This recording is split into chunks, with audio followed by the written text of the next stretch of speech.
Baha-proof na live seller? Agad na nag-viral ang 28-year-old online seller na si Renz Galang mula sa barangay Sapang Bayan, Kalumpit, Bulacan.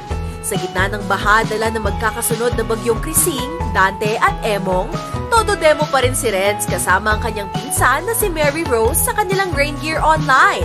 Bukod sa famous jumper boots nila, meron din silang pinopromote na water pump na pwedeng gamitin na pangalis ng tubig baha sa loob ng bahay.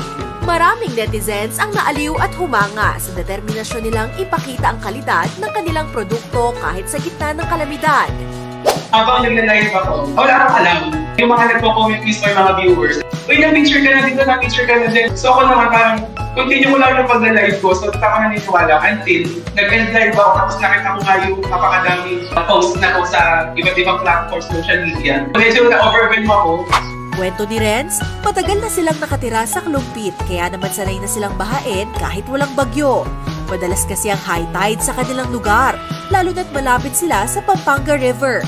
Pero dahil sa mga bagyo, ang ilan nilang kapitbahay ay nagsilikas na papunta sa evacuation centers.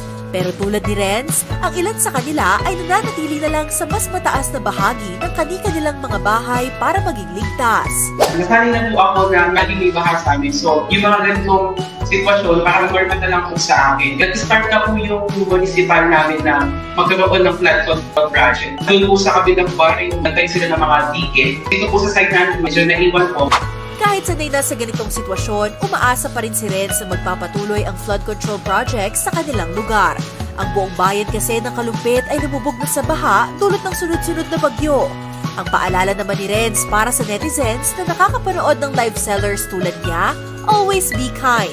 Sa panahon ngayon, marami pa rin kasing mga Pilipino ang patuloy na kumakayod sa kabila ng sakuna. Kahit po na ganito yung sitwasyon, pinipilit po nila magbenta kasi po, meron po sila pangailangan sa pang-araw-araw. So kailangan po natin silang suportahan talaga. Hindi po natin sila dapat kutsain, kung ayaw po nila, i-skip na lang po. Pero kung gusto po talagang makatulong, pwede po tayong magbigay sa kanila na kahit in cash or in kind po.